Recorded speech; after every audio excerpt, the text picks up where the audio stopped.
할렐루야. 우리 옆에 분 오고 인사하겠습니다. 함께 예배드려서 반갑습니다. 은혜 받으십시오. 목요일부터 우리가 신년 축복성회를 하고 있는데 오늘 오후 4시 반까지 하게 됩니다. 여러분들 어제 저녁 늦게까지 집회 참여하고 또 오늘 이렇게 오신다고 하는 게 상당히 많이 대단히 굉장히 피곤하셨으리라 생각합니다. 그렇지만 우리가 훈련이라 생각하고 하나님의 은혜를 넘치게 받으시기를 축복드립니다. 이제 우리가 어느덧 로마서를 이제 마지막으로 해서 오늘 말씀을 하는데, 오늘은 여러분들과 함께 복음의 공동체라고 하는 말씀을 증거합니다. 적어도 예수마을교회는 무엇으로 뭉쳐져 있는 교회냐 그랬을 때 복음이다. 복음이라는 것은 기쁜 소식, 곧 예수 그리스도 구원의 복음을 말하고 있는 것입니다. 근데 사도 바울이 오늘 본문에 있는 내용의 말씀을 우리가 쭉 이렇게 들어보니까 하나님의 은혜 속에 신앙생활하고 있는 우리들이 복음을 듣는다, 복음을 받아들였다라고 얘기하고 있는데, 이 로마 교회에 갑자기 바울이 지난주에 말씀드린 것처럼 그동안에 하나님의 복음의 동역자로서 나와 함께 수고하고 애썼던 그런 사람들의 수고를 로마 교회가 기억하고 저들을 잘 선대하고 도와주라는 말씀을 해요. 그렇게 말씀을 하다 말고 갑자기 이단에 대한 얘기가 툭 튀어나오는 거예요. 이것을 보면 바울이라고 하는 사람이 로마서를 쓰는데 편지를 쓰듯이 아침에 그냥 딱 시작해가지고 끝나는 그런 내용이 아니라 하나님의 말씀을 오랫동안 이걸 저술하고 있었다라고 하는 걸 보게 되죠. 저도 이 로마서를 지금 다 이렇게 정리를 하고 또 글로다가 쓰려고 하지만 다 설교 내용도 있고 다 있지만 이것을 또 한 번 심의하고 또 한 번 심의하고 이래서 이게 다 숙성이 돼서 설교가 책이 나와야 되거든요. 이런 모든 것을 우리가 생각해 보면서 이 바울이라고 하는 사람도 복음을 전하다가 보니까 이 로마 교회가 심각한 문제가 생기는 거예요. 그 내용을 17절에 이렇게 말하고 있잖아요. 17절에 보니까 형제들아 내가 너희를 권하노니 너희가 배운 교훈을 거슬려 분쟁을 일으키거나 거치게 하는 자들을 살피고 그들에게서 떠나라, 이렇게 말해요. 바울은요 상당히 이 다른 거에 대해서는 아주 너그러워요. 관용을 베푸는 사람입니다. 참 귀한 사람이에요. 그러던 이 바울이라고 하는 사람이 갑자기 그가 강렬하고 아주 날카롭게 지적하는 게 뭐냐면 하나님의 복음을 외도하고 하나님의 복음을 잘못 활용하고 있는 자들에 대해서 신랄하게 책망합니다. 갈라디아서 1장 7절로 8절에 보면 이렇게 말하죠. 같이 한번 읽어보겠습니다. 시작. 다른 복음은 없나니 다만 어떤 사람들이 너희를 결안하여 그리스도의 복음을 변하게 하려 함이라. 그러나 우리나 혹은 하늘로부터 온 천사라도 우리가 너희에게 전한 복음 외에 다른 복음을 전하면 뭘 받는다고 그랬습니까? 저주를 받을지어다 라고 말씀하고 있어요. 다른 것은 몰라도 다른 복음을 증거하는 곳에는 반드시 저주를 받게 된다고 말씀을 하고 있습니다. 이 복음이라고 하는 것은요 한두 사람을 실족시키는 게 아니라 이 복음이 잘못 전해지게 되면 그저 교회를 아주 풍비박산 만들어버리게 되고 교회를 무너뜨리는 거 시간 문제예요. 그러니까 이단들이 교회에 침범에 들어가게 돼서 막 신앙의 복음을 혼란하게 만들어버리게 되면 교회는 무너지게 되어 있는 것입니다. 그래서 바울이 오늘 이 로마 교회를 향해서 다시 한번 지적해주고 있는 게 뭐냐면 복음의 공동체가 되라는 거예요. 교회는 오직 복음으로 새로워져야 된다는 거예요. 예수마을교회가 마을 있고 목장 있고 또 성화훈련하는 그런 성숙의 단계인 밴드 공동체가 있다고 할지라도 무엇으로 무장이 되었냐? 인간의 정으로 가까이 친해져서가 아니라 복음으로 무장이 되어져야 된다 하는 거예요. 그래서 오늘 복음의 공동체라는 말씀을 증거하는데 은혜가 있기를 축복합니다. 첫째로 복음의 공동체는 따라합시다. 구원의 능력이 있다. 네. 내가 사망의 자리, 그러니까 죄의 바다에 빠져서 내가 물의 바다에 빠져서 내 힘으로 나올 수 없을 때 누가 건져주는 걸 구원이라고 그러거든요. 내가 사망의 자리에서 허우적거리고 죽어갈 때 나를 건져주는 그것이 구원이라는 거예요.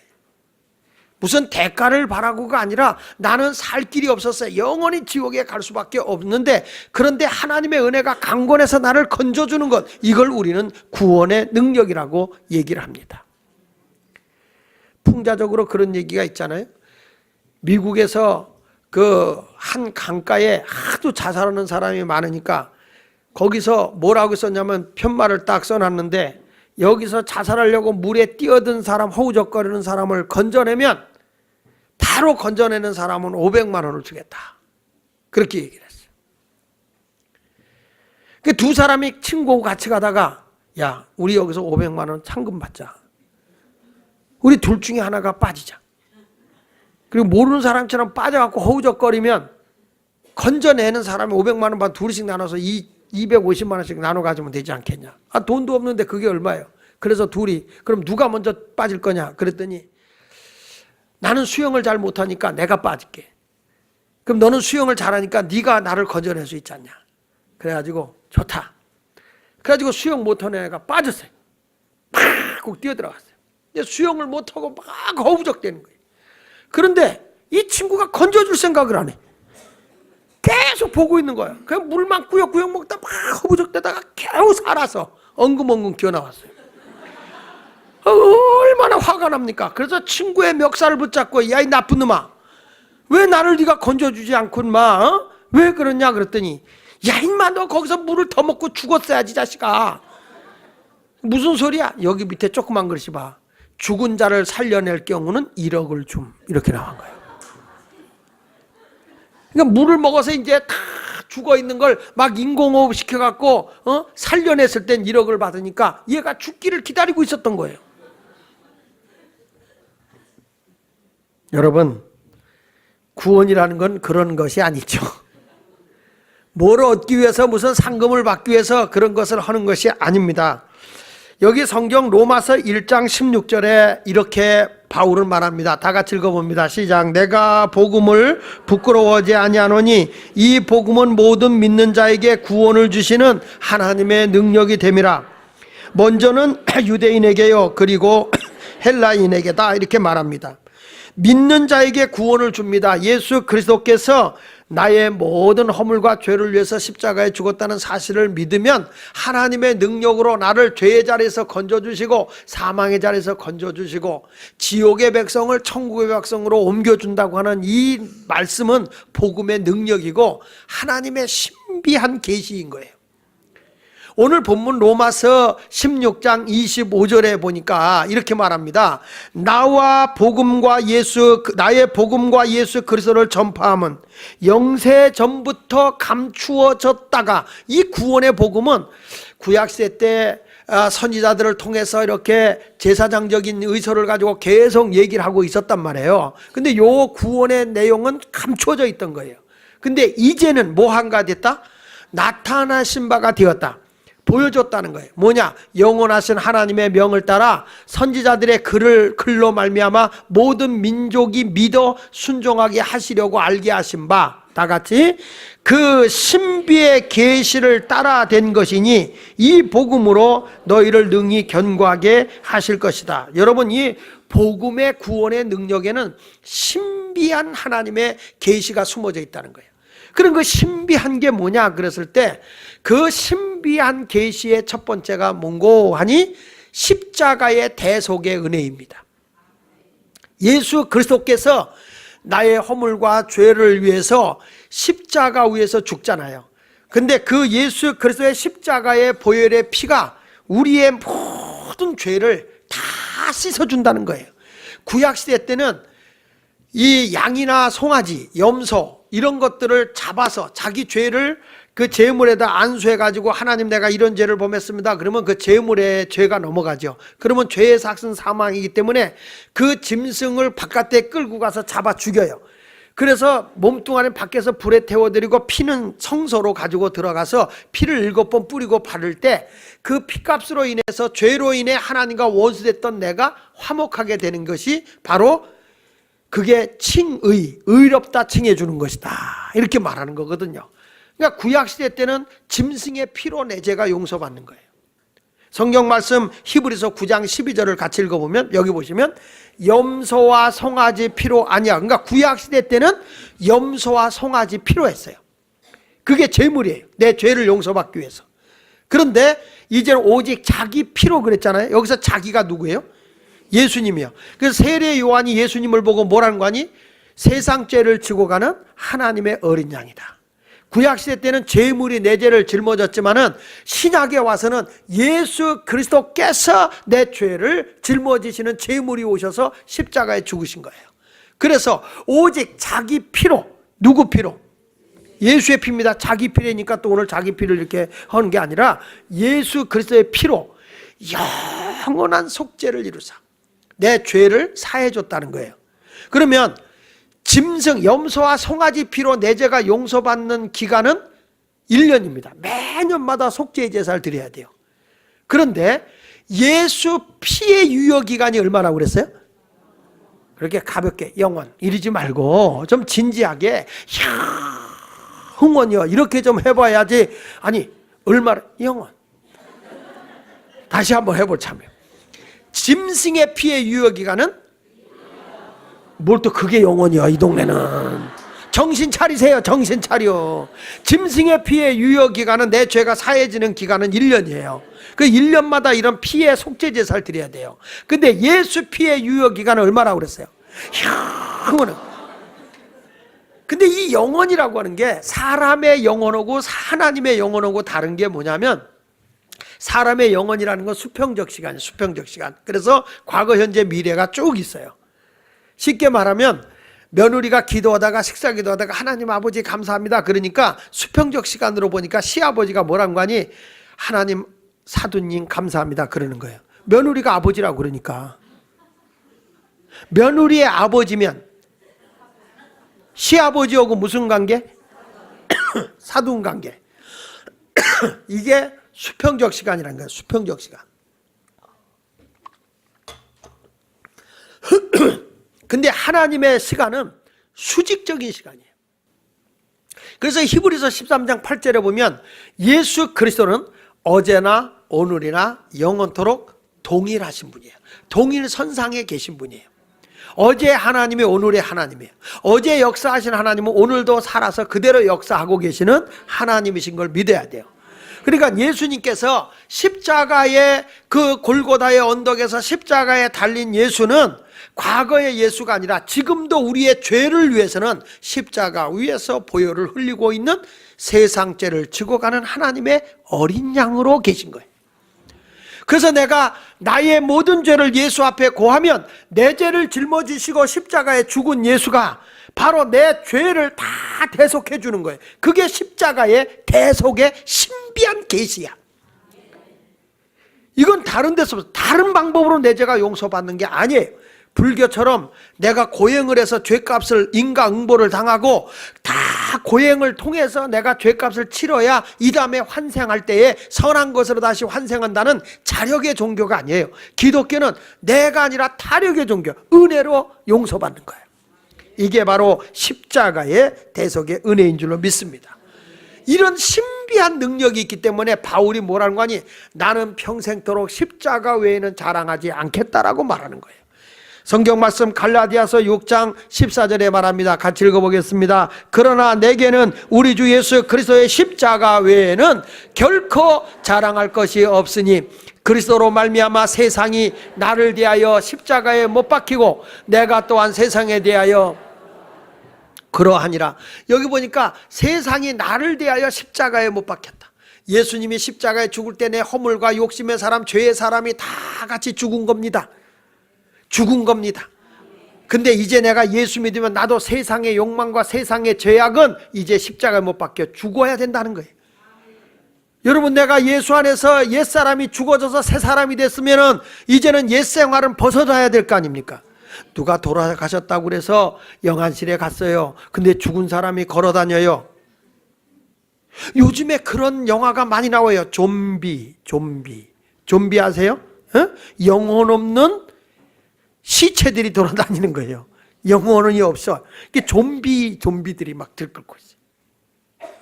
요즘에 그리스도인들도 가만히 보면요, 그리스도에 정신없이 교회를 다니는 사람 좀비 교인이라 이렇게. 요즘에 영화 같은 데를 이렇게 가서 보면 그 영화 같은 데 막 이상한 행동 하잖아요. 막 귀신들 같아. 막 시체인데 막 살아서 움직이는 거예요. 이게 좀비요, 좀비. 옆 사람 한번 보세요. 그리스도인인가 좀비인가 한번 보세요. 십자가 없는 그리스도는 있을 수가 없고 십자가 없는 신앙은 있을 수가 없는 거예요. 바울은 오직 예수 그리스도 나의 모든 허물과 죄를 위해서 십자가에 죽으신 그 예수 그리스도의 십자가만이 자랑하겠다라고 말하는 거예요. 고린도서 1장 23절에도 바울은 이렇게 말합니다. 우리는 십자가에 못 박힌 그리스도를 전하니 유대인에게는 거리끼는 것이요. 왜? 십자가에 예수를 못 박인 장본인들이니까 그것이 거리끼는 것이요. 이방인에게는 뭐예요? 무슨 십자가를 믿어야 죄가 용서받아 미련하게 보인다는 거예요. 그러나 우리 하나님은 미련한 그 신비한 계시를 통해서 우리의 모든 허물과 죄를 용서해 주시는 것입니다. 그러므로 이 구원의 능력 속에는, 하나님의 신비한 능력 속에는, 그 신비의 계시 속에는 십자가의 대속의 은혜, 내 죄가 십자가로 용서받는 것, 그걸 기억해야 되는 거예요. 그리고 여러분, 이 구원의 능력 속에는 부활의 생명을 나타내 주는 것입니다. 여러분, 예수님께서 수많은 표적을 보여줬지만 마지막에 이런 말에, 나는 더 이상 너에게 보여줄 표적이 없다. 요나의 표적 외에는 없다.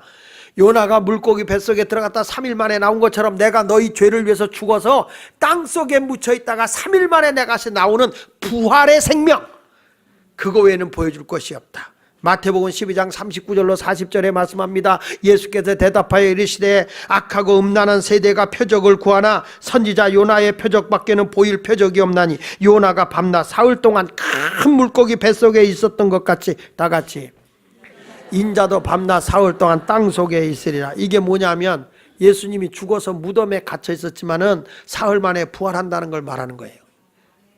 여러분, 만약에 부활이 없는 십자가는 아무 능력이 없어요.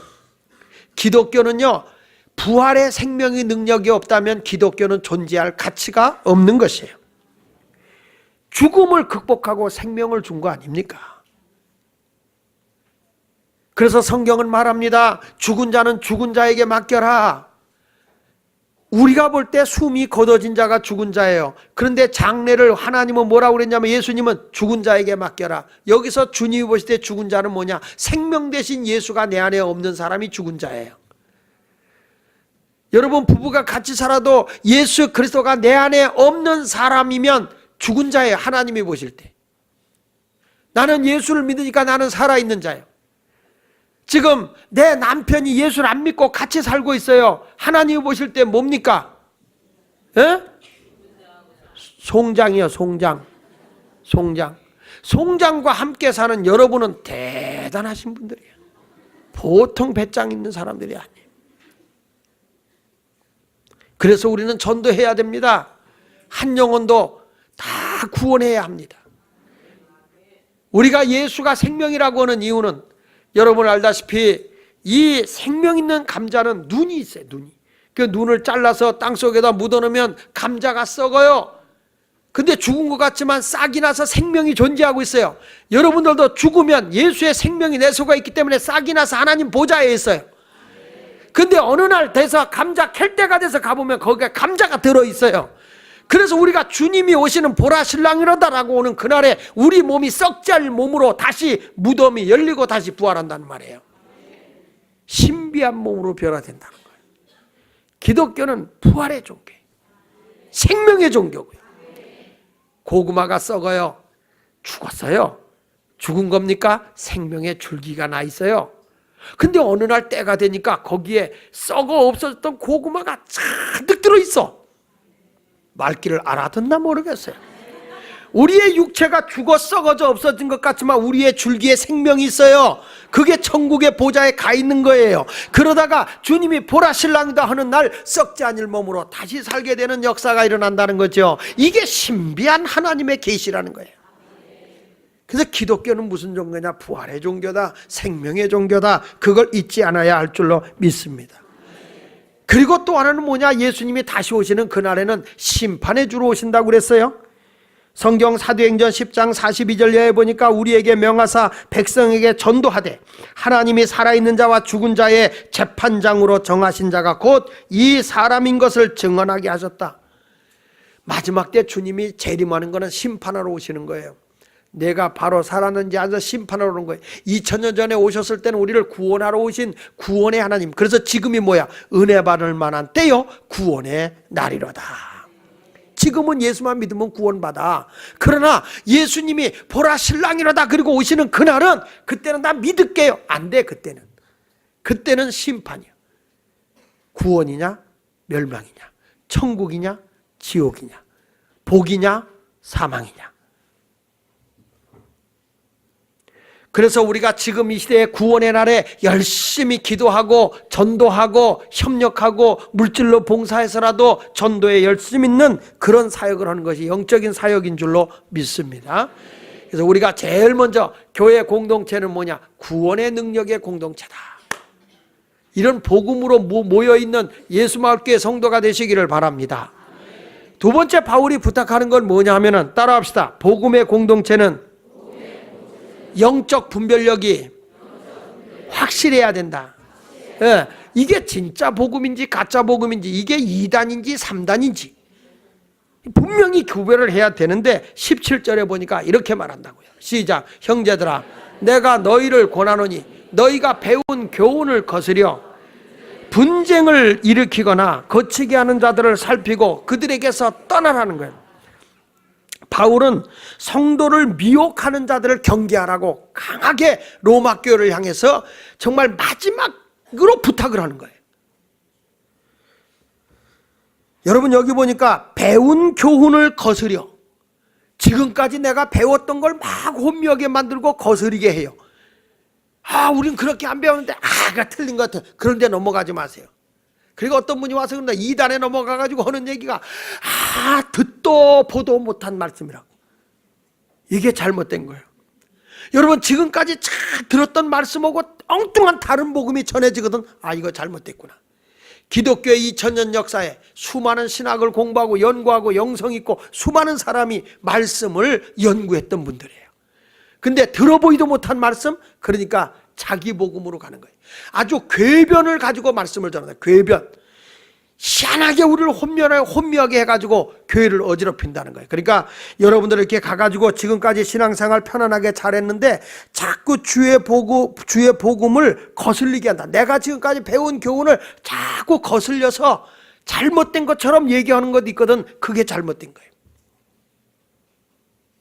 그래서 성경은 내가 지금 로마서를 1장부터 쭉 풀어가서 지금 마지막 16장까지 풀어가듯이 성경은 통으로 봐야지, 성경을 하나하나 따서 읽으면 잘못되는 거예요. 여기서 비유로 따오고 저기서 비유 따오고 그러면 위험한 거예요. 여러분 한번 생각해 보세요. 하나님 응답을 주시옵소서, 내가 어떻게 살아야 될지 응답을 주시옵소서 하고 폈어. 그런데 점괘가 나왔어. 가룟 유다가 목매달아 죽었다. 너무 힘드니까 하나님이 날 죽으라는 것인가? 하나님, 주여, 한 번은 잘 모르겠습니다. 주여 역사하여 주옵소서. 샥. 믿음이 있노라면서 행함이 없는 믿음은 죽을 믿음이니라. 죽으라는 건 하나님 모든 것이 3세번입니다. 하나님 아버지 응답하여 주옵소서. 탁 폈는데 이 예언의 말씀을 읽고 듣고 지키는 자가 복이 있느니라. 하나님의 말씀은 점괘가 아닌 거야. 이 말씀을 줬을 때는 이 말씀이 그 시대의 시대적 배경이 어떠했으며, 그리고 왜 그 시대에 이 말씀을 줬는지를 알고, 그렇다면 지금의 우리에게 역사적으로 이 말씀이 어떤 교훈을 주는 것인지, 이렇게 성경을 앞뒤 문맥을 다 보고 그 시대의 역사적 배경을 주고 이 말씀을 왜 그렇게 줬는가를 분명히 분별하고 말씀을 들어야 되는 거야. 그래야 우리의 신앙이 병들지 않는 겁니다. 한 가지씩 딱 이렇게 떠다가 이렇게 이상하게 풀어버리면, 그런가? 그 이단들의 특징이 뭐냐면 성경을 하나하나 따온다는 거예요. 그런데 넘어가지 말기를 바랍니다. 오늘 성경에도 보니까 배운 교훈을 거스리고, 그 다음에 뭐냐? 배운 교훈을 거스를 뿐만 아니라 분쟁을 일으킨다. 분쟁. 자꾸 다툼을 일으켜. 여러분 교회 와서 불평을 하게 하고 교회에 대해서 불만을 갖게 만들어버리면 이거 벌써 이단이구나. 딱 생각해야 돼. 성경에 이렇게 말합니다. 화평케 하는 자는 복이 있나니 저가 하나님의 아들이라 일컬음을 받는 거예요. 교회는 피스메이커예요. 평화를 만드는 사람이에요. 불행을 조장하고 불평을 만드는 게 아니에요. 그 여기 보니까 또 뭐래? 거치게 하는 자. 자꾸 사람을 낙심하게 하고 막 걸려서 넘어지게 해. 이런 사람을 다 멀리 하시길 바랍니다. 자꾸 교훈을 거스리게 하고 나를 자꾸 거치게 하고 하나님 그냥 불평을 하게끔 만들어. 이렇게 자꾸 조장해. 봐라 목사가 말이야 자기를 위해서 그런 것 같지 않냐 막 이러고, 아이고 야 여기 가봐야 능력도 없어. 우리 내가 하는 데 가면 능력도 많고. 어떤 분은 전도하다 그래. 교회도 큰 교회가 작은 병원 가는 거 아니야. 병 들어서도 종합병원 가야 돼. 뭐 이러고 앉았어요. 여러분 근데 의사는 똑같은데 어떡할 거야? 큰 병원 가든 작은 병원 가든 의사가 예수 그리스도인데 그 의사가 만나면 같은 거지. 뭐가 어쩌기 저쩌. 그러니까 거기는 병원을 의지하는 거, 우린 예수 그리스도를 의지하고. 어디 가는 게 옳아? 예수 그리스도를 믿는 게 중요한 거죠. 그리고 이 특징이 뭐냐면 이단들의 특징이 여기 성경 18절에 보니까 이렇게 말해요. 자 시작. 이 같은 자들은 우리 주 그리스도를 섬기지 아니하고 다만 자기들의 배만 섬기나니 교활한 말과 아첨하는 말로 순진한 자들의 마음을 미혹해. 순진한 사람을 미혹해가지고 말해요. 여기 보니까 예수를 섬기는 것 같지만 예수를 섬기지 않고 자기를 섬겨 자기 배만 채우는 거예요. 그래서 이단의 주교 역할을 하고 있는 교주들이 다 지나고 보면 억수로 자기 배를 채우고 있어요. 여러분 알다시피 얼마 전에 재림예수라고 불렸던 누구요? 문선명이 그 양반 죽고 나니까 지금 아들들 재산 싸움이 어마어마하게 일어나잖아요. 뭘 위해서 자기가 교주 노릇을 해? 자기 배만 채운 거야. 배만. 이단들의 특징은 자꾸 그런 거예요. 저도 부흥회를 이렇게 가잖아요. 이게 기도원 같은 데 가서 보면 사설로 차려놓은 데가 사설로 이렇게 차려놓은 데는 가보면 그건 뭐 전부 다 헌금 나오는 거 자기네들 착복하는 거예요. 착복. 제가 어느 목사님이 날더러 이런 얘기를 하더라고요. 목사님 너무 교회가 어려운 교회가 개척교회가 하나 있는데 거기 가서 우리 목사님들 5명이 하루씩 가서 부흥회를 해주고 헌금 30만 원씩 해주고 오게 합시다. 그래서 나는 거기 난 안 가도 될 것 같은데 그랬더니 꼭 가야 된대. 그래서 갔죠. 가서 이제 헌금을 해주고 하는데 거기 있는 교인이 울어요. 뭐냐면 원래 우리 교회는 이렇게 적은 교회가 아니고 큰 교회였대요. 근데 어떻게 된 거냐? 그랬더니 교회가 이렇게 땅도 많이 사고 그랬는데 그 교회가 재단에 등록이 돼 있지라는 거야. 재단에 등록이 돼 있잖아요. 교회가요 땅을 많이 사고 재산을 많이 가도 이 교회는 감리교 본부의 재단에 들어있는 거예요. 우리 교회는. 그러니까 우리가 아무 실권이 없어요. 교단 본부가 딱 쥐고 있는 거예요. 그러니까 우리 교회에서 만약에 이번에 건축을 하는데 공사비를 우리가 융자받아야 된다 그러면 우리가 결의하는 게 아니라 감리교 본부의 이사들이 결의를 해줘요. 그러니까 결의를 해주면 그걸 가지고 어디에 갖다 냐면 서울시의 문화공보부에 갖다 이걸 내면 문화공보부에서 승인이 떨어져야 이게 융자가 가능한 겁니다. 우리 게 아니에요 이게. 그러니까 절대 이거는 사리사욕으로 할 수가 없는 거예요. 왜 그렇게 했느냐면 이 교회 보니까 이게 교회가 교회 자체적으로 등록이 돼 있는 거야. 그러다 보니까 막 목사가 교인들을 자꾸 목사하고 교인하고 싸워. 가지고 막 교인들이 나가게 다. 그러니까 못 견디고 교인들이 나가서 교회를 개척한 거예요. 근데 그 교회는 어떻게 됐냐 했더니 다 나가고 가족만 모이는 거예요. 가족만. 가지고 그 건물을 팔아서 나눠 가졌대요. 개인께 되니까. 이런 것들은 복음이요 가짜예요. 이거 아니라는 거야. 배를 채우는 거야. 이번에 우리 교회가 전라도 광주 예수마을교회를 세우는데 거기 교회 이제 건물을 사서 갈 때 교회에서도 물론 해줬지만 개척하는 그 전도사님도 자기 돈을 5천만 원을 냈어요. 그리고 해가지고 하는데 이건 반드시 개인의 이름으로 하면 안 돼. 반드시 교단본부에 등록해라. 그래서 자기도 다 헌금하고 그렇게 한 거예요. 그래야 되는 거예요. 교회가 사리사욕으로 가면 안 되는 거예요.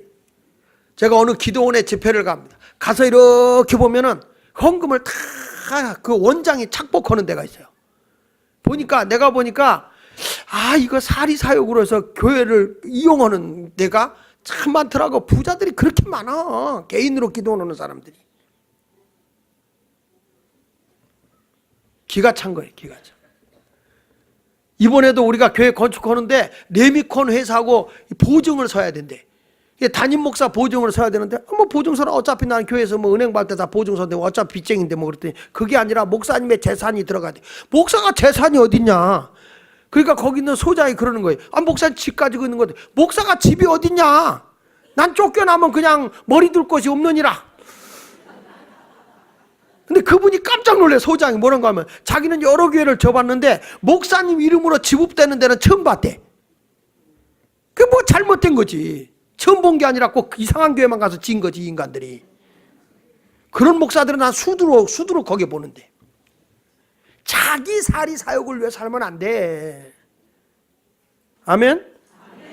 그러니까 아무리 교회를 개척합니다, 뭐합니다, 그러면 교단부터 들어가라는 거예요. 자기가 돈을 들여서 교회를 개척했다? 그러면 그 돈을 재단에다 드리라 이거예요. 그래야 그게 진짜 아닙니까? 주를 위해서? 아멘하다 누가 돌아가셨어? 그러다가 안 하면 뭐 구멍가게도 잘 안 되면 자기 그만두면 뭐 그 돈 뺏어 가면 손해볼 거 없다 이런 식이야? 그게 무슨 생명받쳐주의라는 거예요. 내가 평신도 사역을 할 때는 내가 감싸고 있지만은 목회로 나간다 그러면 신학도 제대로 공부하라고. 제대로. 왜냐하면 영혼을 제대로 깨워줘야 되는 거예요. 영혼을. 어떻게 1년 공부하고 4년치를 다 했다고 그래? 그리고 개척한다. 내가 아니라고 그랬어. 지금 때가 아니다. 하나님 앞에 바로 서야 되는 거예요. 요즘에 하도 이상한 것들이 많아가지고 말이야. 무슨 요즘에 신학교도 목사 주회종 키워낸다는 게 담임 목사 추천서도 안 받고 받아. 여러분 여기 보십시오. 자기 배만 위해서 사는 건 안 돼요. 교인들 가운데도 마찬가지 이중적 생활하는 사람 많아요. 자기 사업을 위해서 술도 마시고 막 하고 인간적으로 하는 사람 얼마나 많습니까? 주변에서. 신앙생활은 교회 안에서나 교회 밖에서나 같아야죠. 일치가 돼야죠. 아니 목사가 성도 앞에서 바르게 신앙생활 하는 거나 밖에 나가서 아무도 안 보는 데 가서 바르게 생활하는 거나 하나님이 보고 계신데 하나님 앞에 바로 서야지. 자기 이권을 따라 움직이지 말라고. 이권에 따라서 언제나 하나님께 영광이 되는 삶을 살아야죠. 예수 믿는 사람은 처음과 끝이 같아야 돼요. 전부 다 자기 배만 채우려고. 만약에 성경에 지금 하는 얘기가 뭐랍니까? 너 이런 사람 보고도 빨리 그걸 떠나라는 거예요. 인간의 정에 붙들리지 말고. 어떤 분이 날들어 그러대요. 목사님이 너무 쌀쌀맞다고. 여러분 나 굉장히 부드러운 사람이야. 정 있는 사람이야. 근데 진리가 아닌 대로 가니까 내가 냉정하게 하는 거지. 잘못된 대로 가는데 어떻게 그걸 보고 있냐고. 뻔히 보이는데. 먹고 살기 위해서 주의를 하냔 말이야. 예? 하나님의, 그래서 우리 주변에도 인간의 정으로 살아가면 안 돼요. 하나님이 기쁘게 하는 일. 지금요 신년 축복성회를 하고 있는 거라 강사하기 때문에 이렇게 시원하게 얘기하는 거예요. 담임 목사는 이렇게 말 못해요. 부흥 강사니까 지금 얘기하는 거지. 오늘 저녁까지 부흥했거든. 그래서 첫째는 구원의 능력을 확신하라. 두 번째 가서는 복음의 이 공동체가 가져야 되는 것은 오늘 말씀에 있는 그대로 분명히 아주 이단에 대해서는 잘못된 거는 잘못된 확실하게 인정하고 영적 분별력을 똑바로 가지라는 거예요. 이게 자기 욕심으로 가는 거냐. 여러분 제발 신앙생활하면서 인간의 정으로 하지 말란 말이야. 인간의 정으로. 이게 진리가 아니면 아무리 가족이라도 진리가 아니면 냉정하게 끊어야 되는 거야. 복음이 아닌데. 복음이 아닌데. 좀 부끄러운 얘기 하나 할게요. 제 아우가 목사잖아요. 근데 우리 아버지가 장로셨어요. 장로인데 은퇴하시고 난 뒤에 우리 아버지가 안 그러던 분인데 한 번 실수한 적이 있어요. 그게 뭐냐면 장례를 치르러 갔는데 그 집 자식 보고 뭐라고 하니 그 어머니 마지막 가는 길이니까 절하라 그래. 절하라. 근데 우리 기독교인은 시체한테 절하지 않습니다. 살아있는 사람에게 절하는 거죠. 근데 우리 아버지가 그 자식들이 하도 좀 부모한테 못되게 많이 놀아서 거기다 마지막 가는 게 아니라 회개하는 마음으로 절하라 그랬다는 거예요. 그 절을 시켰어. 우리 아버지가 장로인데. 근데 어떻게 한지 아세요? 우리 제 아우가 고민이 돼서 나한테 전화가 온 거예요. 형, 어떻게 해야 되는 거예요? 징계해, 아버지. 징계. 그래가지고 근신 징계, 공개적으로 장로가 잘못했다. 이건 신앙이 아니다. 그래가지고 우리 아버지가요 1년 동안을 아무 일도 못하겠어요. 지나칠지 모르지만 신앙의 기준은 분명한 거예요. 아무리 혈육이라도 봐줘서 가는 게 아니에요. 왜 하나님의 복음이 타협해야 되냐는 거예요. 왜? 진리 안에서는 진리를 지켜나가야죠. 근데 우리 아버님이 그때 많이 우셨어요. 진짜 회개하셨어요. 무자비합니까? 하나님의 진리가 왜곡되는 거는 가족이라도 안 되는 거예요. 그거는. 기면 기고 안 기면 안 겨. 의자 밑으로 기든지.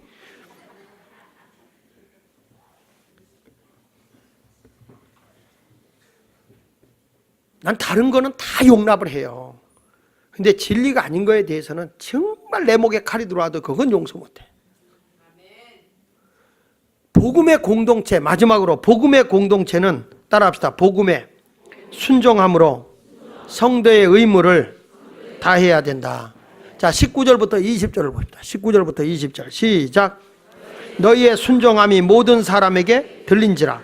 그러므로 내가 너희로 말미암아 기뻐하노니 너희가 선한 데 지혜롭고 악한 데 미련하기를 원하노라. 평강의 하나님께서 속히 사탄을 너희 발 아래서 상하게 하시리라. 우리 주 예수의 은혜가 너희에게 있을 때, 여기 보니까 너희에게 순종함이 모든 사람에게 들렸다. 여기 성경에 보면 선한 데는 지혜롭고 미련한 데는 악한 데는 미련하라. 여러분, 바울의 간절한 소망이 뭡니까? 선한 일에는 지혜롭게 하지만 악한 일은 미련할 정도로 좀 무관심해라 이 말이에요. 복음은 진리에 대한 순종인 거예요. 예수님도 육의 어머니와 형제들이 찾아왔어요. 사람들이 와서 나갈 수가 없을 때 누가 와서 얘기합니다. 예수님, 어머니와 동생들이 밖에서 기다리고 있습니다. 그랬더니 예수님이 누가 내 어머니고 내 형제냐? 딱 얘기를 해요. 다 같이 마태복음 12장 50절 시작.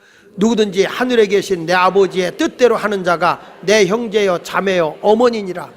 그러니까 분명한 내 아버지의 뜻대로 살아야 된다는 거예요. 내 뜻대로.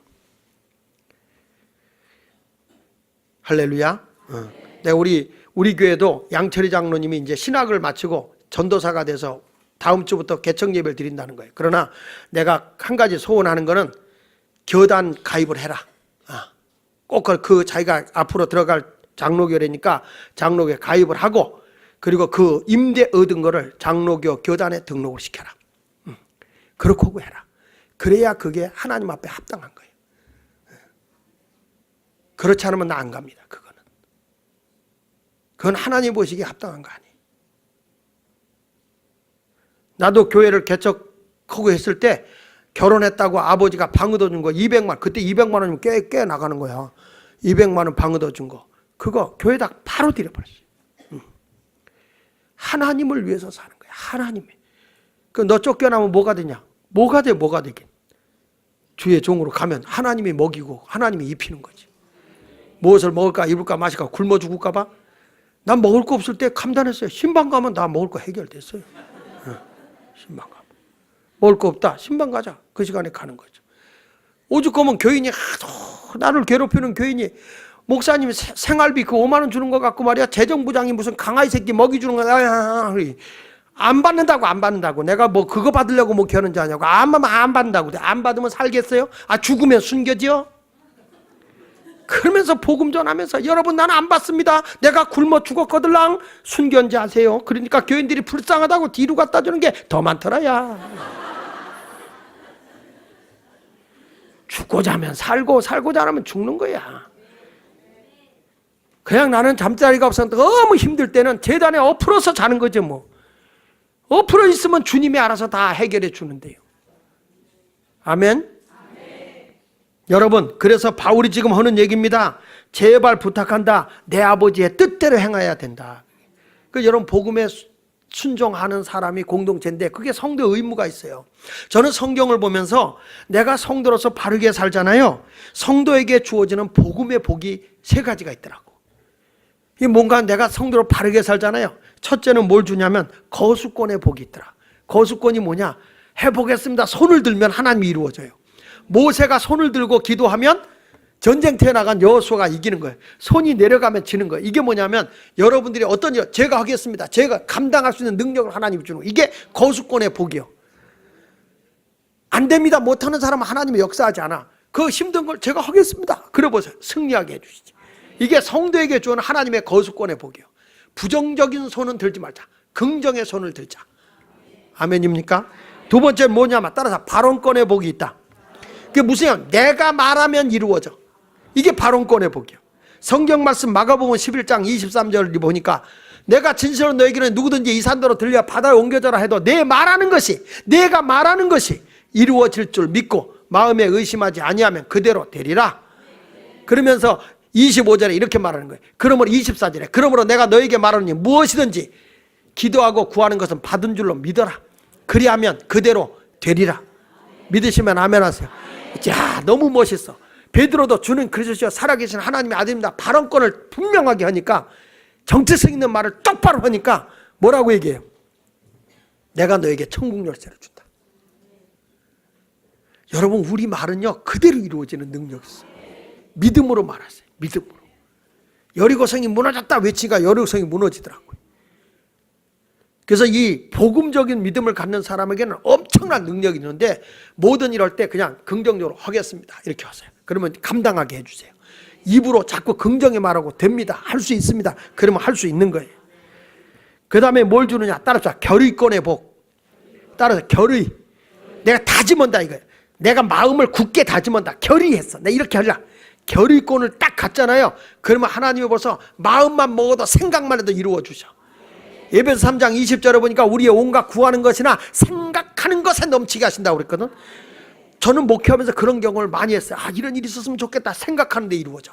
이게 뭔지 결의권이요. 교회 안에는요 세 종류의 모습이 보이는데 따라합시다. 교인, 신자, 성도. 이게 뭐냐? 교인은 뭐냐면 등록하고 교회 다니는 사람이 교인이야. 신자는 뭐냐? 예수 그리스도를 믿는 자가 신자야. 성도는 뭐냐? 생각만 하고 마음만 먹어도 이루어지게 하시는 분이 성도예요. 오직 거룩한 삶을 살아가니까 내가 생각만 해도 하나님이 이루어주게 하고 마음만 먹어도 이루어지게 하고 그렇게 아멘 해가지고는 안 이루어진단 말이야. 내가 다시 말하지만 지금 부흥이 오고 있는 거예요. 난 부흥 강사로 온 거예요. 지금 신년 축복성의 부흥 강사 누가 온 거예요? 그러니까 내가 다른 데 가서 다 하는 거 지금 하고 있는 거예요. 지금 부흥에. 아멘입니까? 여러분들도 이런 복이 있어요. 그러면 이렇게 하나님의 복음적인 복을 받은 사람이 해야 할 의무가 있다. 성도가 해야 할 의무가 있어. 적어도 여러분 의무가 뭐냐? 세 가지 의무가 있는데 성도가 해야 할 의무는 따라합시다. 주일 성수다. 예배 생활 실패하면 안 돼. 주일을 철저히 지켜. 이건 의무야. 내가 대한민국 사람이면 대한민국에 의무가 있는 거예요. 남자면 무슨 의무가 있어요? 국방의 의무가 있어. 안 가면 어떻게 돼요? 그렇지, 감옥에 가는 거예요. 대한민국 국민이면 세금을 내야 되는 납세의 의무가 있는 거예요. 교육의 의무가 있는 거예요. 중학교까지는 의무적으로 교육을 받아야 돼. 의무를 해야죠. 근로의 의무도 있는 거고. 그 의무를 해야 되죠. 성도 그러면은 딱 의무가 있는 거예요. 이건 해도 되고 안 해도 되는 게 아니라 반드시 해야 되는 거예요. 뭐냐? 예배의 성공자가 되라. 주일 예배를 잘 드리세요. 여러분 피곤하지만 많이 있어도 내가 다른 일 분주해도 이렇게 예배 드리러 오잖아요. 어떤 분은 예배를 때우러 와. 오자마자 시계 봐. 오늘 설교 왜 이렇게 길어질 거예요? 어떡하죠? 아니야. 예배는 온전히 드려야 돼. 그게 주일 성도의 의무예요. 의무. 그날은 주님을 만나는 날이에요. 그 다음에 두 번째 성도의 의무가 뭐냐? 나의 주인 되신 하나님을 인정하는 11조가 의무야. 예, 11조 생활은 반드시. 이게 지금까지 부흥이 한 걸 정리해 주는 거예요. 11조는 해도 돼도 안 해도 되는 게 아니야. 11조는 나의 주인 되신 하나님을 인정하는 것이고, 그리고 나는 그분의 청직이라는 걸 인정하는 거예요. 그래서 11조는 나의 주인 되신 하나님, 학개서 2장 8절에 은도 내 것이요 금도 내 것이라고 하신 하나님을 인정하는 거예요. 시편 24편 1절에 보면 땅과 거기 충만한 것과 세계와 그 안에 사는 자들이 다 여호와의 것이다. 하나님을 인정하는 거예요.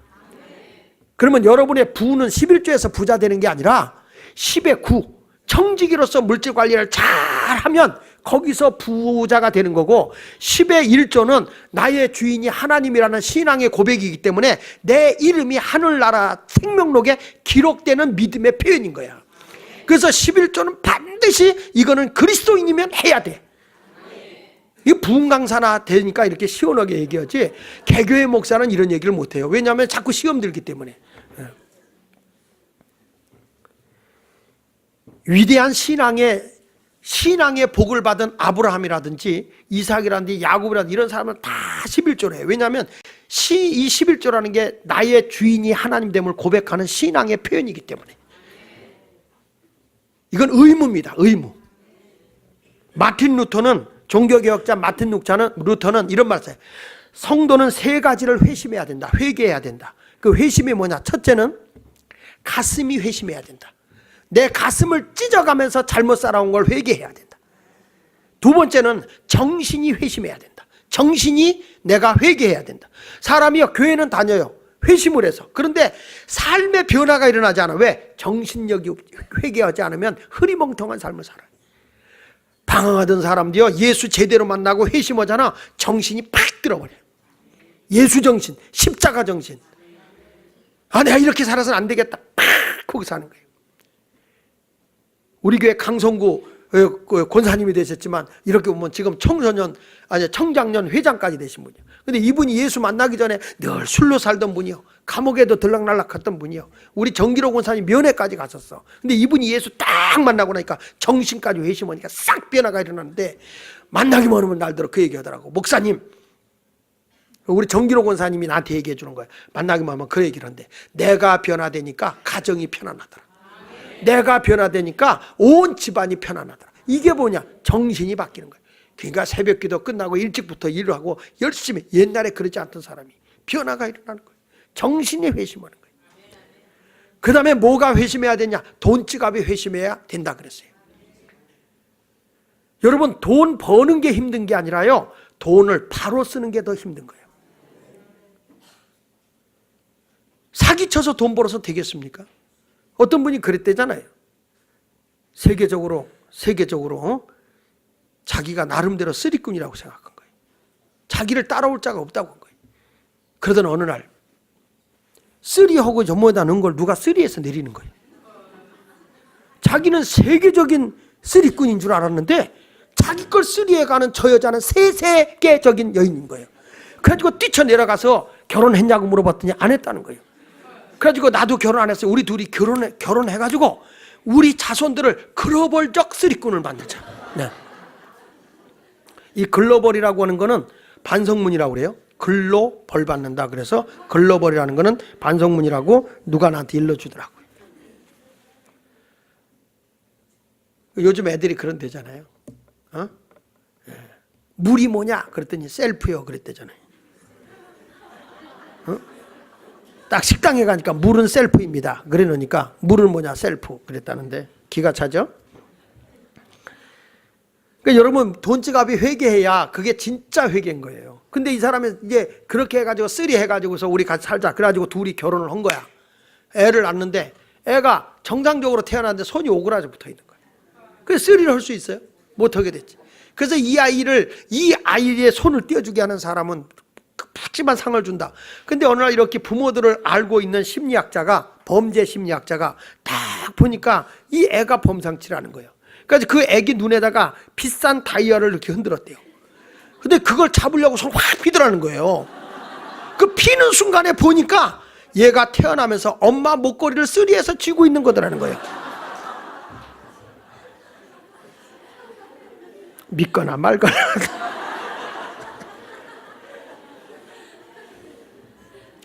사람이, 마틴 루터가 한 얘기입니다. 돈 쓰는 것을 보면 그 사람이 어떤 사람인지를 알게 된다 그랬어요. 여러분, 돈만 있으면 술 퍼먹고 가는 사람 뭐라고 우리가 평가합니까? 조정뱅이. 돈만 있으면 바람 피고 도는 사람 뭐라고 그럽니까? 남봉꾼이라고 그래요. 돈만 있으면 노름 오는 사람 뭐라 그럽니까? 노름꾼이라고 그래요. 그러니까 우리 연예인들 돈 좀 벌으니까 막 그 연예인들이 막 노름 오다 걸려서 지금 감옥은 안 갔지만 불구속 당했잖아요. 불구속 당한 거 그 뭐예요? 집행유예 받은 게. 그러니까 감옥에만 안 갇혔지 너는 죄인이다 이거 2년 동안. 이런 것들이 다 뭐냐면은 우리가 하나님 앞에 물질을 잘 버는 것도 중요하지만 쓰는 것도 잘 써야 된다니까요. 차라리 물질이 없으면 죄 안 질 거를 돈이 있어서 죄 짓는 사람이 혹가다가 많습니다. 돈은 잘 벌어야도 되지만 잘도 써야 됩니다. 그래서 고린도서 6장 10절에 이렇게 말하는 거예요. 시작. 도적이나 탐욕을 부리는 자나 술 취하는 자나 모욕하는 자나 속여 빼앗는 자들은 하나님의 나라를 유업으로, 그러니까 도둑질하고 욕심 부리고 남의 걸 이렇게 해가지고 속여서 빼앗는 자들 하나님 나라 유업을 못 얻는 거예요. 그러니까 물질 관리 잘 해야 됩니다. 11조 진짜 해야 됩니다. 스폴전 목사님이 얘기했습니다. 11조를 바치지 아니하는 것은 하나님의 것을 도둑질하는 것이요, 주의를 지키지 않는 것은 주일 도둑이요, 예배 드리지 않는 것은 예배 도둑이요, 하나님의 영광을 가로채는 것은 하나님의 영광 도둑이다. 영광도 하나님께 돌려야 되는 거예요. 근데 성경에 신명기 14장 22절에 보면 내가 매년 토지 소산에 11조도 드려라. 내 수입이 생기는 건 11조를 드려라. 그러면서도 29절에 아주 중요한 말씀을 해요. 그게 뭐냐면 너희 중에 분깃이나 기업이 없는 레인, 이 세상에 수입이 없는 사람, 레인, 주님만 위해 사는 사람, 그 다음에 내 성중에 거류하는 객가 고아와 과부들, 가난하고 힘들게 사는 사람들, 이런 사람들이 와서 먹고 배부르게 하라. 그래야면 내 하나님 여호와께서 내 손으로 하는 범사에 내게 복을 주시리라. 하나님은요 돈 주시는 복도 주시만 쓰는 법을 딱 정해줬어요. 어렵고 가난한 사람을 위해서 돈을 나눠 쓸 줄 알아라. 굉장히 중요한 거예요. 여러분 금년에 부자 되시는 거 중요해요. 그러나 부자가 되는 것만이 아니라 선한 일을 위해서 물질도 쓰는 사람이 되기를 바랍니다. 그래서 성도의 의무 가운데 주일 성수, 두 번째는 11조, 세 번째는 뭐냐면 따라합시다. 기도와 전도. 기도에 전도의 의무가 있어요. 기도의 전도. 내 집은 만민이 뭐 하는 거라고 그랬어요? 기도하는 것을. 그래서 마가복음 9장 29절에 기도 외에 다른 것은 이런 기적이 일어날 수 없다 그랬고, 또 마가복음 16장 15절에 보면 너희는 온 천하에 다니면서 만민에게 복음을 전파하라 그랬어요. 그러니까 교인의 의무는 전도해야 되는 거고 기도해야 되는 거고. 예수 마을교회는 2014년도에 직분자들이 뭘 해야 할까요? 기도에 열심히 있는 교회가 되길 바라고요. 여러분 기도해야 달라집니다. 기도해야 하나님이 구하면 주시고 찾으면 만나 주시고 두드리면 열어주시는 거예요. 2014년도가 형통하길 원하십니까? 부흥 강사로서 말합니다. 기도의 용사가 되십시오. 그리고 사람 만나기만 하면 전도하려고 노력하십시오. 어제 제가 설교했어요. 사명이 뭐냐? 거룩한 부담이다. 내가 어떤 사람 보면 막 부담이 되는 거, 저 사람 전도해야 되는데 부담이 와줘. 그게 사명인 거예요. 어떤 일을 보면 내가 해야 되는데 부담을 느끼면서 그 일을 해내. 이게 사명인 거예요. 그래서 우리 모두가 하나님 앞에 기도하고 전도에 사명 있는 자가 되시길 축원합니다. 간단하게 하나만 더 하면 생활이 있다. 의무와 생활인데 생활은 뭐냐? 따라합시다. 기뻐하고 감사의 생활. 예, 데살로니가서 5장 16절 이하에 보니까 항상 기뻐하라. 쉬지 말고 기도하라. 범사에 감사하라. 그러니까 여러분들 인생을 살아갈 때 내 생활이 어때야 되냐? 기쁨과 감사예요. 얼굴 보니까 짜증 충만이에요. 다시 뭐 하고 살아야 된다? 생활이 기쁨과 감사. 여러분 가정 생활할 때 어떻게 살아요? 기뻐하고 감사. 오늘 예배 시간도 어떻게 하고? 지금 여러분 예배 시간 조금 길어질까 봐 짜증 내는 거예요? 아니죠. 기뻐하고 감사하는 생활 해야 돼요. 웨슬리는 이런 말을 했어요. 감사는 성숙한 그리스도인이다. 감사는 성숙한 그리스도인의 표시다. 따라합시다. 감사는 성숙한 그리스도인의 표시다. 예, 그러니까 여러분들이 늘 힘들고 어려운 일이 많지 세상에는. 그래도 기뻐하고 감사하며 생활하시기를 바랍니다. 그 다음에 뭐냐? 우리의 생활에 첫째는 기쁨과 감사의 생활이라면 두 번째 생활은 뭐냐? 아까는 의무 말고 의무 다음에 생활인데 생활은 사랑의 생활이다. 사랑. 그래서 여러분 아무리 귀한 걸 가져도 사랑이 제일인 거예요. 성경 말씀 요한복음 13장 35절에 너희가 서로 사랑하면 이로써 모든 사람이 너희가 내 제자인 걸 안다. 사랑이 있어야 돼요. 부부간에도 뭐가 있어야 제일이요? 여기 성경에 고린도전서 13장 3절에 보니까 내가 내게 있는 모든 것으로 구제하고 내 몸을 불살에게 내어줄지라도 뭐가 없으면 사랑이 없어 내게 아무 유익이 없어. 사랑을 하면 얼마나 이뻐요, 그렇지요? 사랑을 하면 너무너무 이쁜 거예요. 아무리 못생긴 그 사람도 사랑을 하면은 예뻐져요. 사랑을 하면은 예뻐져요. 찬송가 647장에 사랑을 하면 예뻐진다. 정말 예뻐요. 죄송하게 우리는 내가 어렸을 때 우리 애들을 낳았는데, 우리 큰애를 낳았는데, 영찬이를 낳았는데 너무 이쁜 거예요. 너무 사랑스러운 거예요. 그렇게 이쁠 수가 없어요. 근데 나중에 우리 한복동 권사님이 말씀하시는데 너무 안 생겼더래, 처음에 보니까. 그래가지고 처음에 태어날 때 다 그렇지 뭐 생긴 게 이상하잖아요, 그렇죠? 그래가지고 막 너무 이상하더라고요. 나는 안 그랬어요. 너무 이뻤어요. 근데 그래가지고 뭐라고 얘기냐면 우리 한국사람이 그랬다는 거예요. 아이고 참 이쁘다 그러지 않고 아주 사내답게 생겼다 그랬다는 거예요. 사내니까 사내가 다 생겼다 그랬다는데, 난 한 번도 우리 애가 그래 본 적이 없어요. 그건 한 권사님이 사랑이 없어서 그런 거죠. 나는 애를 사랑하니까 너무 이쁜 거야. 그냥 얼마나 이쁜지 자다가 그러면 안아주고 싶고 너무 이쁜 거야. 사랑을 하면은 그렇게 예뻐. 여러분은 안 이뻤어, 자식이? 예뻐, 억수로 예뻐. 예쁘죠, 우리 방송 애 이쁘지. 근데 내가 보기엔 걔 보통 극성 아니잖아요. 근데 엄마가 볼 때 그렇게 이뻐. 그 안으면 말이야 얼마나 애가 튼실하고 튼실이야, 튼실이. 얼마나 아주 묵직한지 중량감 있는 애예요, 중량감. 그래도 엄마가 그 힘들다고, 할머니가 거는 건데도 힘든데도 그걸 들쳤고 이 계단에 올라오는 걸 보면은 저게 돌멩이를 지어주면 저렇게 올라올까? 아니에요. 사랑을 하니까 이뻐, 사랑을 하니까. 그래서 우리가 아무리 모든 걸 내어준데도 사랑이 없어 아무 소용이 없는 건 사랑의 생활이 이루어져야 되고요. 그 다음에 마지막으로는 봉사의 생활이 있어야 돼. 봉사. 성경에 보면 마태복음 20장 28절에 인자가 온 것은 섬김을 받으려 함이 아니라 도리어 섬기려 하고 자기 목숨을 많은 사람의 대속물로 주려 함이니라. 기독교는 대접받기를 좋아하는 종교가 아니라 대접하기를 좋아하는 게.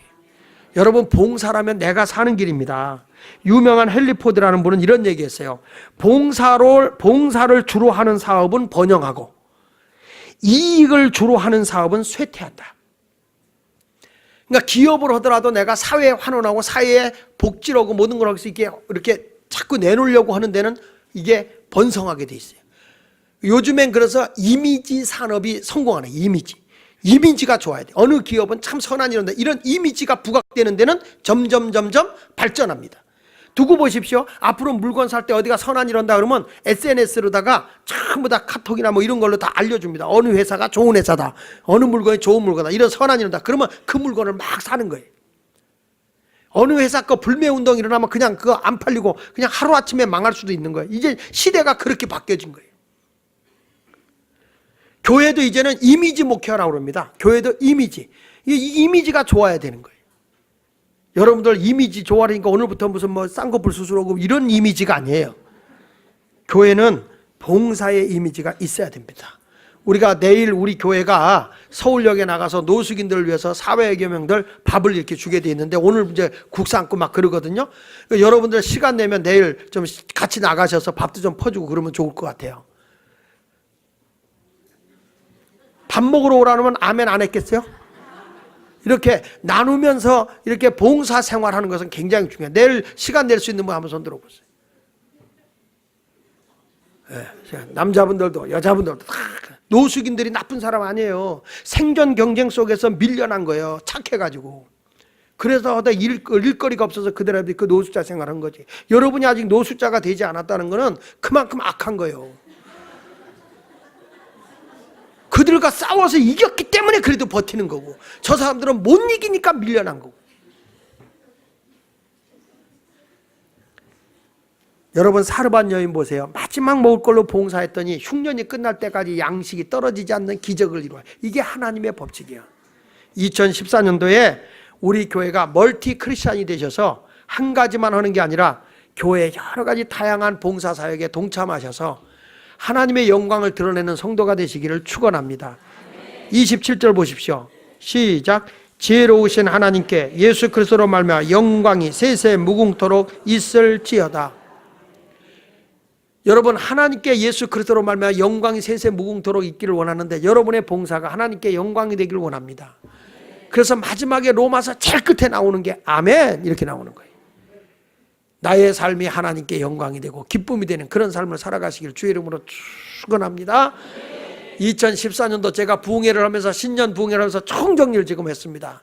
여러분 이제 복음은 구원의 능력이 있습니다. 복음은 우리의 영적 분별력을 가지고 있는 공동체 속에서 분별해내야 됩니다. 거짓 이단들에게 넘어가면 안 됩니다. 세 번째는 우리가 복음 안에서 성도의 의무를 다 감당해야 돼요. 순종함으로써. 그래서 복음 안에는 세 가지 복이 있다고 그랬죠. 거수권의 복. 내가 손을 들고 결정하면 이루어 주신다. 그 다음에 무슨 복? 발언. 내가 말하는 대로 이루어 주신다. 발언권. 세 번째는 결의권. 내 마음으로 결단하면 다 생각만 해도 이루어 주시는 거다. 그런 성도들에게 주일 성수 의무해야 되고 11조 해야 되고 기도와 전도를 꼭 해야 되고 그 다음에 생활로 넘어가서는 뭘 해야 된다? 기뻐하고 감사해라. 두 번째로는 사랑하라. 세 번째로는 봉사하라. 이런 생활이 꼭 이루어져서 2014년도에 신앙의 신기록자가 되어 하나님의 지상 최고 최대의 축복의 주인공으로 살아가는 한 해가 되시기를 예수 이름으로 축원합니다. 할렐루야. 옆사람 인사하세요. 금년에 당신은 축복의 신기록자가 되십시오. 주인공으로 사시기를 축원합니다. 기도하겠습니다. 우리 기도합시다.